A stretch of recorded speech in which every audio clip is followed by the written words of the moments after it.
Woo! Yeah! Electric football got both of. Whoa! Look at Stu with the guns. Electric football got both of the games right in championship week. I got the first game right. Stu got the second game right. So we were 2 for 4. Yeah, batting 500. Pats versus Pittsburgh. Not much of a game. Belichick outcoached Tomlin according to everybody. Used the hurry up, caused those defensive backs to be like, whoa, what? Wait, number 15's going where? Mm-hmm. Le'Veon Bell's groin. He had a groin injury. Groin injury. Didn't help them any, and they just didn't get pressure up the gut on Brady. So easy win for the Pats. Stu, any thoughts on that one? Exactly. You give Brady all the time in the world. I mean, his offensive line is playing beautifully right now. He has pretty much all day. You don't see him hitting the turf that often. And Chris Hogan, you know what? So you focus on everybody else on the team, and there's Chris Hogan, 7-Eleven, always open. Almost got his third touchdown, but Edelman also had everyone's acting like it was only Hogan. Edelman put up good numbers too. It was ridiculous. Yeah. Atlanta 44 to Green Bay's 21, and it wasn't even that close. When Jalen Collins stripped Ripkowski, when Green Bay was down deep, you could say it actually ended when Mason Crosby missed the field goal. Yeah. But that strip, Ripkowski got down to about the 10. Collins strips it, and Collins recovers it in the end zone. That pretty much ended the game, though it wasn't done yet, if you know what I mean. Right. Like, it was finished, it just wasn't done yet. Julio Jones went out and just ate Gunter's heart with a little bit of sauerkraut, because Gunter sounds like a German name. Matt Ryan's doing what he's doing, including a little wiggly 14-yard touchdown run, which surprised the hell out of me. I went, did that just happen? Stu, thoughts on that game? Could have even been uglier if Gabriel didn't drop a pass or two, and I was surprised at Green Bay's inability to move the ball. Atlanta's defense is not that good statistically. They're 22-23, but you know what? Matched up well. You don't have to worry about the run, I guess, against Green Bay, and Aaron Rodgers can only take you so far. I was dead wrong. I thought they were the hottest team coming in, and I thought they'd blow by a weak Atlanta defense, and they did not. So shame on me. Yeah, shame on me on the Pittsburgh page. Anyway, so we now have it. We've got Patriots and Falcons in the Super Bowl. The keys, as I see it, because I'm so in-depth at this stuff, is first off, can Dan Quinn hang with Belichick? The Patriots are there every year.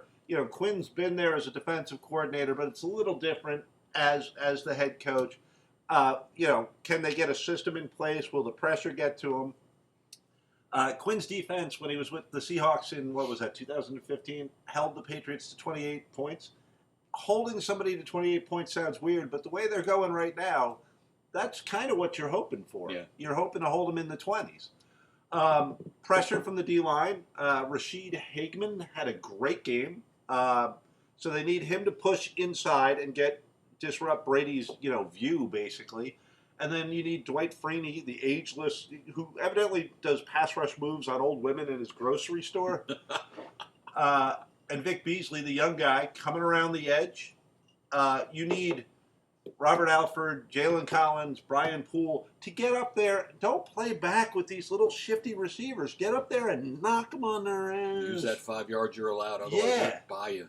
And, a big key is going to be, you talked about the Patriots offensive line, a big key is going to be, can Jake Matthews and Alex Mack healthy? And can that the O-line establish a running game for Coleman and Freeman and effectively protect Ryan and maybe let him do a little running too? Right.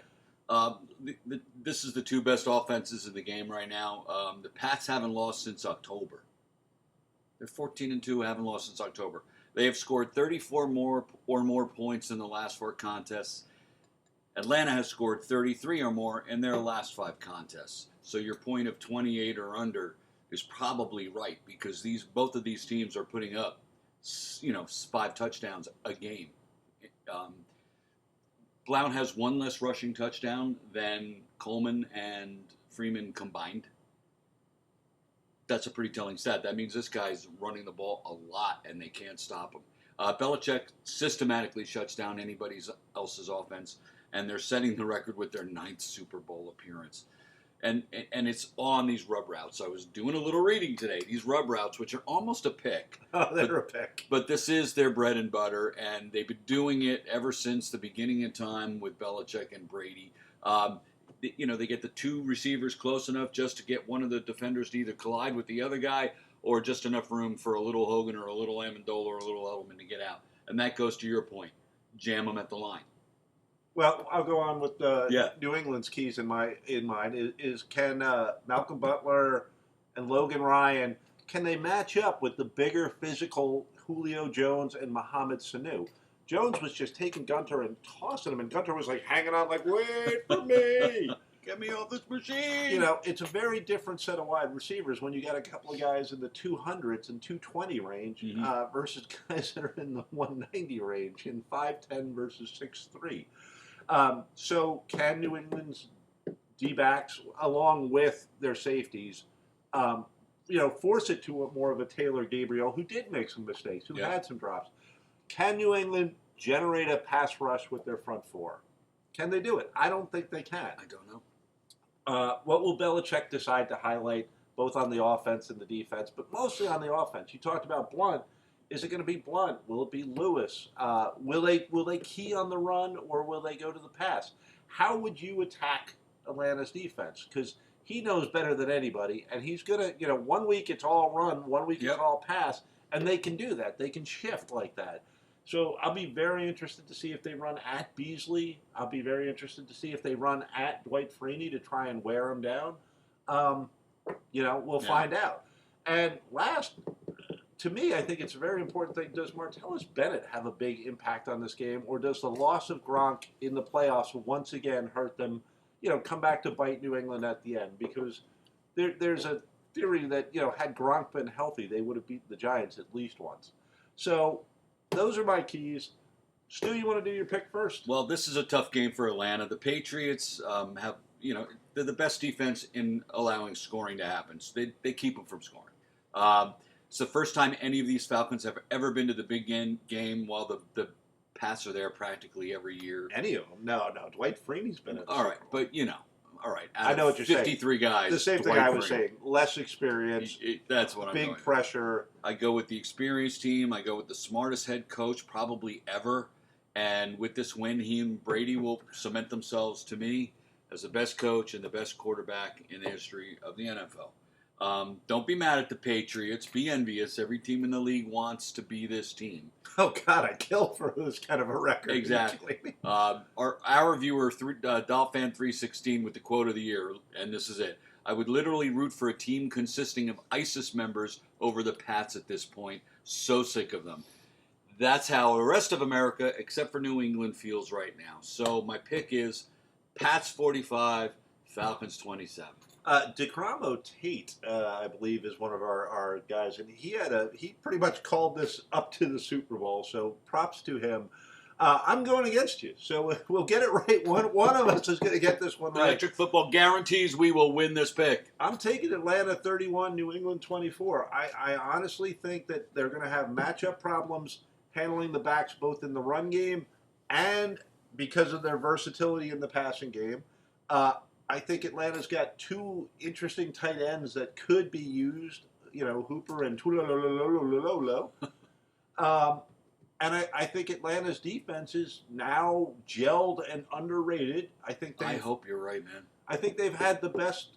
Their game against Seattle and their game against Green Bay were more impressive than what the Pats did against Pittsburgh and Houston.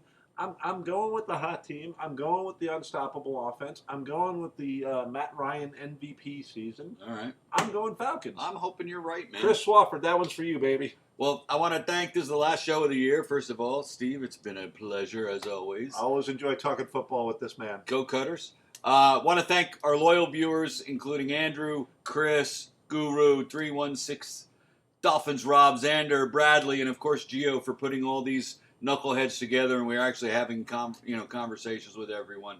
We thank you for your views. We still want to comment. We'll comment off season. I look at it all the time anyway because I'm so damn sexy. I just can't not look. If we missed you, we apologize, DeGramo. There's others. We appreciate everybody that gives a comment. We do. Everybody that's given us a view. Cheers to you. Go Falcons. See you next year.